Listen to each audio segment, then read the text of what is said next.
Hello everyone, Assalamu alaikum. This is Mr. TECHFOX and today I'll guide you on how to check your Android version. Knowing your Android version is important, especially when troubleshooting or checking compatibility with apps. Let me show you how to find it step by step. First, open the Settings app on your Android device.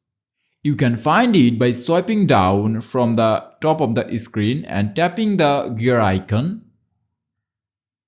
Or you can choose the home screen icon to open settings. Next, scroll all the way down and look for About Phone or About Device.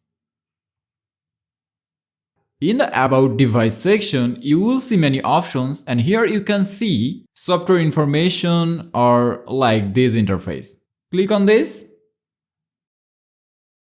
And here you can see that my Android version is displayed and it's saying that the version of my Android device is 13. And that's all about how to check your Android version. It's a simple process that helps you stay informed about your device. If this tutorial was helpful, make sure to subscribe for more tech tips. Thanks for watching and Allah Hafiz.